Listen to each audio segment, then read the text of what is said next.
Hey, good morning, folks. This is MLive Chief Meteorologist Mark Torregrossa. As always, we have lots to talk about in weather here in Michigan, so let's get to it. We're going to talk about a warm surge of air coming in along with some rainfall for most areas. Initially, it's snow up in the UP. We're also going to talk about somewhat colder temperatures for a few days in the next 10 and a general mild pattern on the way. If you have any other questions or comments, just let us know. We do have precipitation moving into the state, so if you have a report on what it's doing, mostly it's doing stuff in the UP, if that's the way to say it. And so we'd like to hear from folks in the UP on some reports. Here we go. All right, so here is the radar and the main area of precipitation down in Illinois, moving northeast, so it'll be taking over lower Michigan during the morning hours today. Now bear with me, this is a good way that meteorologists, we look at what's going on as far as weather goes. This top number is the temperature. So Saginaw's 32, Traverse City's 33, Marquette's 32, but then you get back into Madison, it's 37, and you see a 42 there, Moline, 45 Des Moines, 36 already in Grand Rapids. So it does not appear as though there's going to be a whole lot of freezing rain on the beginning of this storm system. Maybe in northern lower where the roads could be a little bit colder, untreated roads. Hey, good morning, Daniel Kenny from Niles and Ken LaHaye from Wellston. So, not a whole lot of freezing rain with this. And here's our radar forecast. A mixture is denoted by pink, and then blue is snow, green is rain. Here's the radar forecast through the morning. Let's get you the latest one as it's in now. That's why I like this rapid, high resolution, rapid refresh. Gloria wants to know, where's the sunshine? You know what, I was just commenting on that. The sunshine is there. What stands between us and sunshine so many days is about 500 to 1,000 foot thick cloud layer. That's it. You really see it when you fly a plane. You get through that cloud layer quickly, and then all of a sudden it's sunny above. So here's your radar forecast. We're at 11 o'clock this morning, noon, and the rain's starting up in the western part of the state. Snow across the western UP where there's a winter weather advisory in effect. Hey, good morning, Stephen Shook from Sutton's Bay. And then we're at 3 o'clock this afternoon. Solid rain across lower Michigan, trying to indicate some snow on the leading edge. I'm not so sure about that. And then here we go with snow across the UP. High Midland, John Blackhurst, and Alamo Township. Where is that? Okay, so we're into this evening, and it's rain. And then what happens this evening is the warmth even continues to push further north and takes the snow out of the UP. We continue with showers overnight, but they're going to be more hit and miss, and we'll be still in the warm sector of the storm at that point. And as we go into tomorrow morning, 5 and 6 and 7 o'clock, we're just spotty rain showers with the colder air starting to return toward the UP. Hey, Gonzo! And good morning, Corey Bismack. So here we are.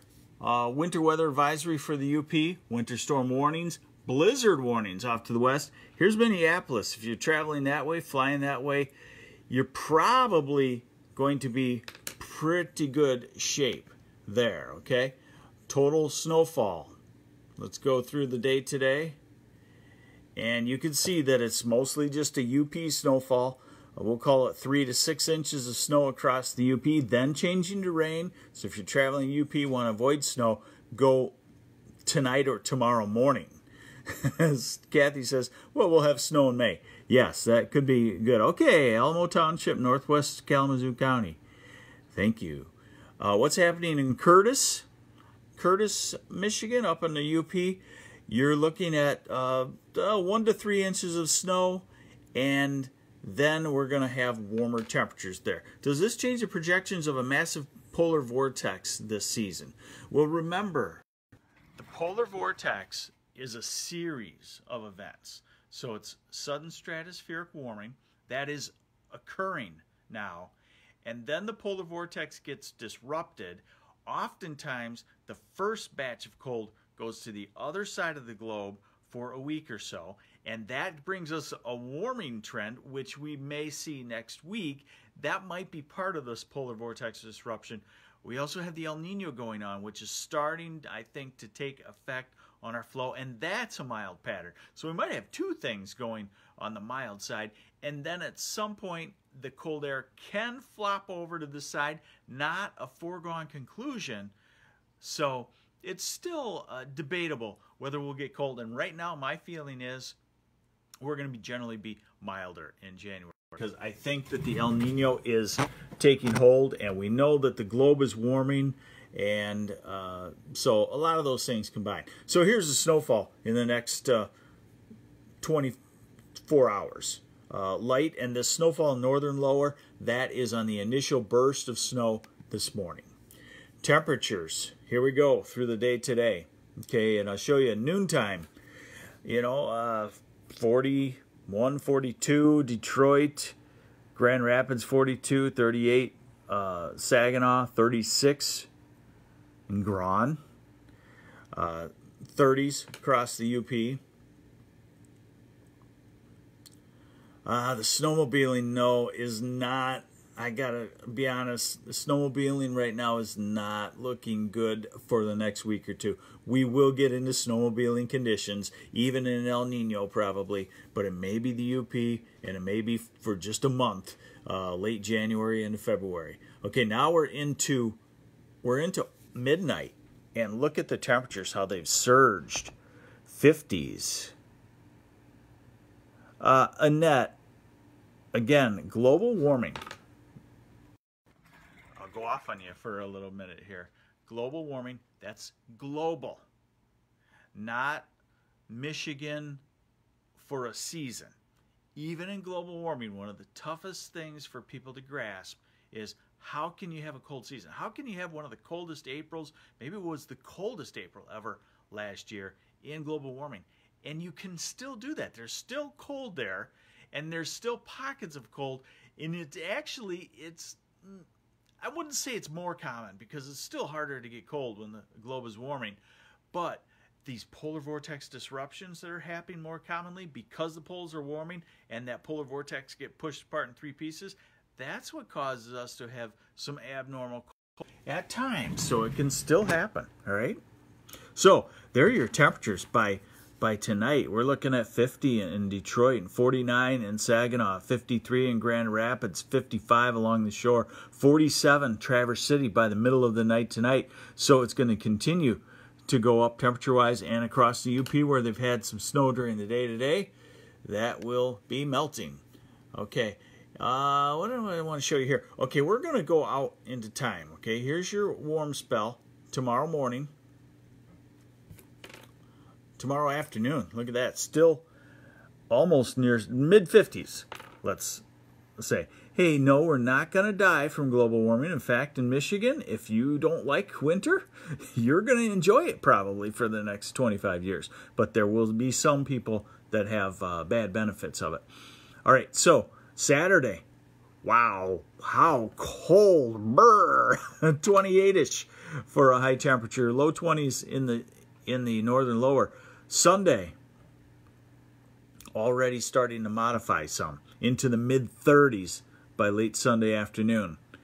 New Year's Day, 30s, above freezing, 40 along the border. New Year's Day, still pretty mild. 2nd of January, that's when it looks like some cold will hit. This is a 2nd of January temperature forecast. Hey, here's the other thing that I like to go off on. Snowmobiling. If you bought a snowmobile this year, you made a poor financial decision. These things you got to make as a decision to use over the course of 5 years. Don't buy a toy like that for one season. It may not work out, especially in Lower Michigan.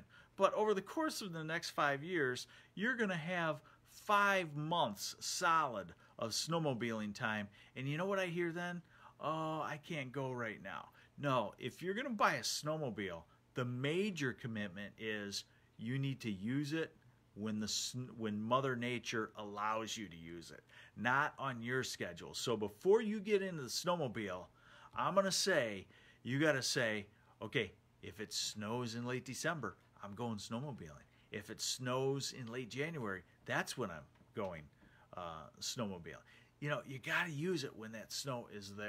And don't sell it after it doesn't snow for a month, especially if you got a good deal. So cold January 2nd, but then let's go into 3rd, cold, and then let's go to the 4th, and we start to warm up, and let's go to the 5th, and everything indicates that mild air comes back into the area.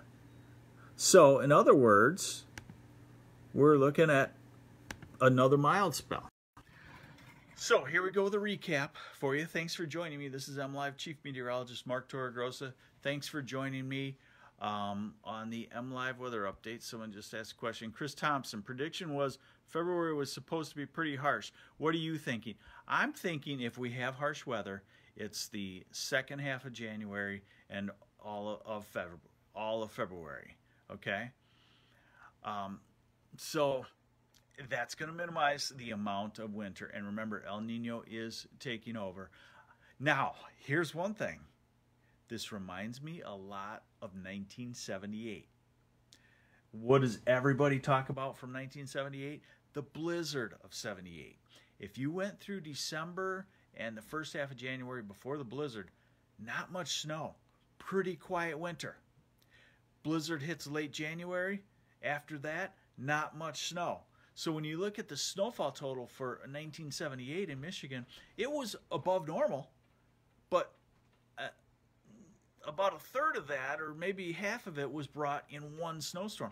And this is a pattern where we still could have a major snowstorm. The storms are still strong. It's just the timing has to be right for cold to get in at the same time as the storm system, and the track has to be just right. So there's multiple storms out there for the next 6 weeks. One could clock us, and in the end, it will bring us up to maybe about normal snowfall. Okay, so today, warmer rainfall in the lower Michigan. Warm tonight. Warm, warm, warm for a late December night. Tomorrow, warm, turning a little cooler. Colder on the weekend, and nothing as far as crazy travel conditions in our area. If you're heading to Minneapolis, you might want to check on the flights there. Thanks for joining me. This is MLive Chief Meteorologist Mark Torregrossa. I'm going to try to post in the next 2 days on the sudden stratospheric warm-up and the progress on that and the lack of December snow. Take care.